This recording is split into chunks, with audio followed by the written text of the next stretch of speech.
Hello friends, study with ज्ञान प्रकाश में आप सभी का बहुत बहुत स्वागत है। दोस्तों, आज है 1 दिसंबर 2020। तो नया महीना शुरू हो गया है और नई उम्मीदों के साथ, नई योजनाओं के साथ हम नए महीने का स्वागत करते हैं। और कोशिश ये करिए कि मैक्सिमम टाइम आप अपनी स्टडी में ही लगाइए और जो भी प्रश्न यहाँ पर आपको अवेलेबल करवाए जाते हैं वो सोने से पहले उसका रिवीजन आप जरूर किया करें। तो आइए देखते हैं इंपॉर्टेंट डेज के बारे में कि 1 दिसंबर को दो महत्वपूर्ण दिवस मनाए जाते हैं। हालांकि पूरे वर्ल्ड की बात करें तो कई अन्य भी महत्वपूर्ण दिवस हैं, लेकिन ये अलग अलग देशों में मनाए जाते हैं। जैसे कि अगर पनामा की बात करें तो आज वहां पर शिक्षक दिवस के रूप में मनाया जाता है, लेकिन भारत में विश्व एड्स दिवस और सीमा सुरक्षा बल स्थापना दिवस दोनों ही बहुत महत्वपूर्ण है। और इसी क्रम में अगला जो एमसीक्यू है वो विश्व एड्स दिवस से संबंधित है और ये प्रश्न बहुत इंपॉर्टेंट है। देखिए, विश्व एड्स दिवस 2020 की थीम क्या है? ये प्रश्न बहुत ही इंपॉर्टेंट है और इसकी थीम है ending the HIV AIDS epidemic, resilience and impact. ठीक है, तो ऑप्शन बी इसका बिल्कुल सही जवाब है। याद रखिएगा, जो थीम होती है वो अक्सर परीक्षाओं में पूछी जाती है। दोस्तों, विश्व एड्स दिवस की शुरुआत हुई थी 1987 में। 1987 से इसे WHO के आयोजन पर मनाया जाता है और यूनिसेफ की रिपोर्ट की माने तो अब तक 36.9 मिलियन से ज्यादा लोग एचआईवी के शिकार हो चुके हैं, जबकि भारत सरकार द्वारा जारी किए गए आंकड़ों के अनुसार भारत में एचआईवी के रोगियों की संख्या 2.7 मिलियन के आसपास है। एचआईवी एक प्रकार के जानलेवा इन्फेक्शन से होने वाली बीमारी है। इसमें शरीर की जो प्रतिरोधक क्षमता होती है वो बिल्कुल समाप्त हो जाती है और उसके बाद एक मामूली सी बीमारी, सर्दी जुकाम भी इंसान को मार सकती है। मेडिकल भाषा में इसे एचआईवी यानी कि ह्यूमन इम्यूनोडेफिशिएंसी वायरस या सिंड्रोम के नाम से जाना जाता है। ठीक है, आगे बढ़ते हैं। अगला प्रश्न भी बहुत इंपॉर्टेंट है। देखिए, प्रतिवर्ष 1 दिसंबर को बीएसएफ यानी कि सीमा सुरक्षा बल स्थापना दिवस के रूप में मनाया जाता है। तो इसे जो है बीएसएफ राइजिंग डे के रूप में मनाया जाता है, ये याद रखना। अब यहाँ पर प्रश्न ये है कि बीएसएफ का मोटो यानी कि ध्येय वाक्य क्या है? तो दोस्तों याद रखिएगा, बीएसएफ का जो मोटो यानी कि ध्येय वाक्य है वो है ड्यूटी अनटू डेथ। तो ऑप्शन ए हमारा बिल्कुल सही है। याद रखिएगा, बीएसएफ का जो मोटो है वो है ड्यूटी अनटू डेथ। दोस्तों, आपको याद दिला दें कि सीमा सुरक्षा बल यानी कि बीएसएफ आज अपना 56वां स्थापना दिवस मना रहा है। हर साल 1 दिसंबर को बीएसएफ अपना स्थापना दिवस मनाता है। देश का यह प्रमुख अर्धसैनिक बल विश्व का सबसे बड़ा सीमा रक्षक बल है। बीएसएफ का गठन कब हुआ था? 1 दिसंबर 1965 को। सीमा सुरक्षा बल की प्रमुख जिम्मेदारी भारत की अंतर्राष्ट्रीय सीमाओं यानी कि इंटरनेशनल बॉर्डर्स पर नियंत्रण और निगरानी रखना है। भारत भूमि की सीमा की रक्षा और अंतर्राष्ट्रीय अपराध को रोकना है। वर्तमान में बीएसएफ की 188 बटालियन है और यह कुल मिला के देखा जाए तो 6385.36 बहुत बड़ी ये मतलब संख्या है, किलोमीटर लंबी अंतर्राष्ट्रीय सीमा की सुरक्षा करती है, जो दुर्गम रेगिस्तान है, नदी घाटियां हैं और हिमाच्छादित प्रदेशों तक फैली हुई है। अगला क्वेश्चन भी बहुत इंपॉर्टेंट और बहुत ही शानदार है। प्रश्न है कि चौथे संयुक्त आर्थिक मंच शिखर सम्मेलन का उद्घाटन कौन करेगा? चौथे संयुक्त आर्थिक मंच शिखर सम्मेलन का उद्घाटन करेंगे के पलानीस्वामी। तो सही जवाब हमारा यहाँ पर ऑप्शन सी है। ठीक है, क्यूएस वर्ल्ड इंस्टी रैंकिंग जो कि अभी हाल ही में जारी हुई है, तो यहाँ पर आपको बताना है कि क्यूएस वर्ल्ड इंस्टी रैंकिंग में कौन सी भारतीय इंस्टी टॉप 100 में जगह बनाई है। तो दोस्तों, भारत की कोई भी इंस्टी टॉप 100 में नहीं है, तो यहाँ पर सही जवाब है ऑप्शन डी, कोई भी नहीं। अगर हम बात करें आईआईटी बॉम्बे की, तो भारत की यह सबसे अच्छी यूनिवर्सिटी या इंस्टीट्यूट माना गया है, लेकिन इसका भी जो स्थान है वर्ल्ड वाइड वो कितना है? 172 है, 172वां स्थान है। ठीक है, और यहाँ पर मैं आपको बता दूं कि क्यूएस वर्ल्ड इंस्टी रैंकिंग जो है 2021 में जो पहला स्थान बना है वर्ल्ड वाइड पूरी दुनिया में, वो एमआईटी यूनिवर्सिटी यूएस का है। और एशिया की जो बेस्ट यूनिवर्सिटी बनी है वो बनी है सिंगापुर की नेशनल इंस्टीट्यूट। ठीक है, भारत की आईआईटी बॉम्बे ने सूची में 172वां स्थान बनाया है। हालांकि आईआईटी बॉम्बे भारत की सर्वश्रेष्ठ संस्था बन गई है। और क्यूएस का मतलब क्या होता है? क्यूएस का मतलब होता है क्वाक्करेली साइमंड्स। ठीक है, क्या कहेंगे आप? क्वाक्करेली साइमंड्स। और ये जो लिस्ट बनाई जाती है क्यूएस वर्ल्ड इंस्टी रैंकिंग, इसमें 11 पैरामीटर होते हैं। इसके आधार पर ये जो लिस्ट होती है ये तैयार की जाती है। अगला प्रश्न दोस्तों, बहुत ही इंपॉर्टेंट क्वेश्चन, किस राज्य के मुख्यमंत्री ने आर्गन डोनर मेमोरियल का उद्घाटन किया है? दोस्तों भारत में आर्गन, देखिए यहाँ पर तो अभी भी लोग जो है ब्लड डोनेट करने से भी घबराते हैं। अभी किसी व्यक्ति से आप कह दीजिए कि ब्लड डोनेट करना है तो वो जरूर जो है मना कर देगा, अगर वो बहुत ही जागरूक नहीं है, कितना भी स्वस्थ क्यों ना हो। तो यहाँ पर आर्गन की बात ही मत करिए, यहाँ पर आर्गन डोनेशन जो है वो लेस देन 1% है। एग्जैक्ट जो फिगर है वो है 0.8% का। तो इतने लोग मात्र आर्गन डोनेट करने की हिम्मत दिखा पाते हैं, और अभी तक भारत में कोई भी आर्गन डोनर इंस्टीट्यूट भी नहीं था जहां पर जाकर लोग इसे मतलब डोनेट कर पाते।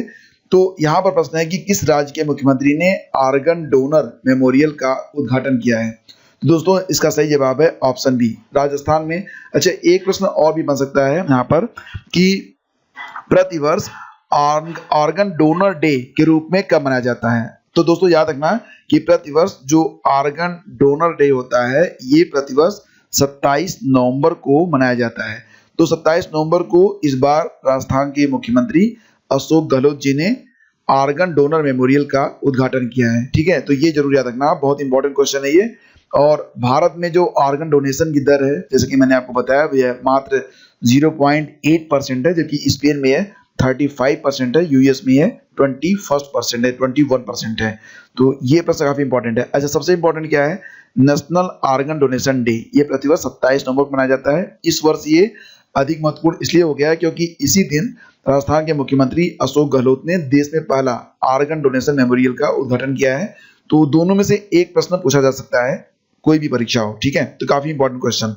अगला प्रश्न है, किस राज्य में साइकिल अभियान शुरू किया गया है? साइकिल अभियान, तो दोस्तों ये गुजरात और राजस्थान दोनों में शुरू किया गया है। सही जवाब है ऑप्शन सी, उपयुक्त दोनों।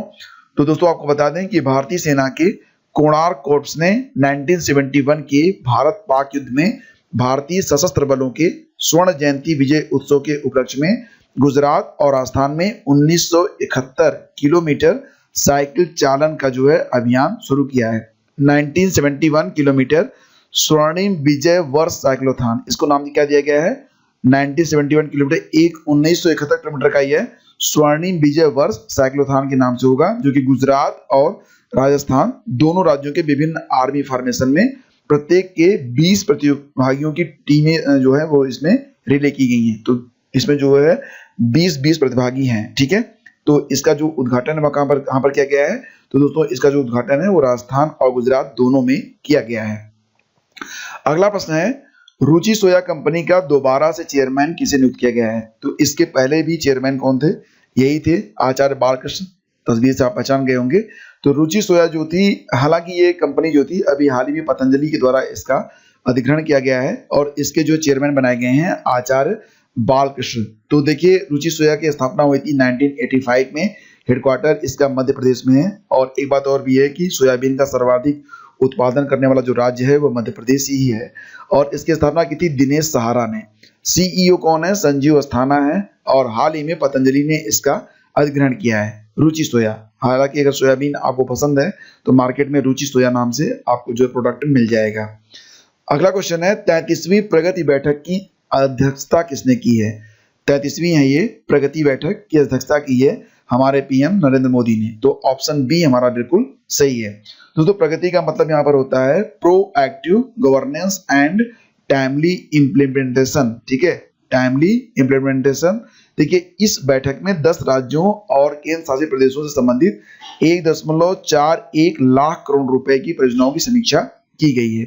अगला प्रश्न है, हाल ही में किस बैंक ने पीओएस टर्मिनल्स, देखिए पीओएस आप समझ रहे होंगे, जब आप किसी दुकान पर जाते हैं वहां पर वो कहता है कि आपके पास एटीएम है, आप बोलते हैं हाँ, तो जो मशीन जिसमें लगाकर वो आपका जो कार्ड है स्वाइप किया जाता है उसे पॉस मशीन कहते हैं, इसे पॉस टर्मिनल भी कहते हैं। तो हाल ही में किस बैंक ने पॉस टर्मिनल के लिए एसएमएस पे सेवा की शुरुआत की है? तो दोस्तों ये यस बैंक के द्वारा की गई है। ऑप्शन ए हमारा बिल्कुल सही है। बात करते हैं यस बैंक के बारे में, तो इसके जो एमडी और सीईओ हैं ये हैं प्रशांत कुमार। स्थापना हुई थी 2004 में, मुख्यालय इसका कहां पर है? मुंबई में है।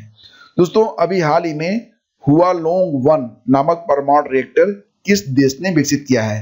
हुआलोंग 1, देखिए ये जो परमाणु रिएक्टर है इसे बिजली का उत्पादन किया जाएगा और इसे विकसित किया गया है, नाम से तो लग रहा है जापान या चीन। सही जवाब है ऑप्शन बी चीन।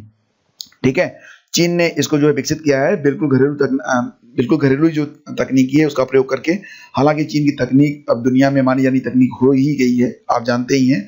तो चाइना नेशनल न्यूक्लियर कॉर्पोरेशन यानी कि CNNC के अनुसार ये जो रिएक्टर होगा वो प्रति वर्ष 10 बिलियन किलोवाट आवर बिजली पैदा करेगा और इसे जो है पूर्वी चीन के फुजियान प्रांत में तैनात किया गया है। अभी ये शुरू नहीं हुआ है, लेकिन जल्दी इसका जो है वाणिज्यिक उपयोग शुरू कर दिया जाएगा। तो ये बहुत इंपॉर्टेंट प्रश्न है आप सभी लोगों के लिए। और इसका नाम क्या है? हुआलोंग 1। देखिए, अपने मुंह से एक बार आप कह लेंगे तो चीजें आपको जो है लंबे समय तक याद रहेंगी, ठीक है। तो day of remembrance for all victims of chemical welfare, यह माना जाता है कि रासायनिक युद्ध जो होते हैं उसमें अब तक मतलब जितनी बार हुए हैं कुल मिला के 1 लाख से ज्यादा लोग इससे प्रभावित हुए हैं, तो उनकी याद में यह दिन मनाया जाता है। तो day of remembrance for all victims of chemical welfare. तो दोस्तों ये जो दिवस होता है ये प्रतिवर्ष मनाया जाता है 30 नवंबर को। तो ऑप्शन सी हमारा बिल्कुल सही है। तो संयुक्त राष्ट्र द्वारा 2005 के बाद से हर साल 30 नवंबर को day of remembrance for all victims of chemical welfare के नाम से मनाया जाता है। यह दिन रासायनिक युद्ध के शिकार लोगों को श्रद्धांजलि देने के साथ साथ शांति, सुरक्षा और बहुपक्षवाद के लक्ष्यों को प्रोत्साहित करने के लिए, जरूरी रासायनिक हथियारों के खतरे को कम करने के लिए, रासायनिक हथियारों के निषेध के संगठन यानी कि organisation for the prohibition of chemical weapons की प्रतिबद्धता को दर्शाता है। तो दोस्तों ये थे आज यानी कि 1 दिसंबर के सबसे अच्छे प्रश्न। प्रश्नों की सीरीज लगातार जारी है। कल 2 दिसंबर होगा तो कल के प्रश्नों के साथ हम लोग दोबारा करेंगे डिस्कस। तो आगे के जो प्रश्न है वो आपको जो है प्रतिदिन सुबह मॉर्निंग में आपको चैनल पर मिल जाता है। और दोस्तों इस लेक्चर की PDF को अगर आप डाउनलोड करना चाहते हैं तो वीडियो का डिस्क्रिप्शन और हमारे टेलीग्राम चैनल को ज्वाइन कर लें, जहां पर आपको हर लेक्चर की PDF प्रोवाइड कर दी जाती है। बहुत बहुत धन्यवाद। अगर ये लेक्चर आपको पसंद आता है दोस्तों तो इसे लाइक और शेयर आप जरूर कर दिया करें। आप सभी का आभार। Have a nice day. Thank you.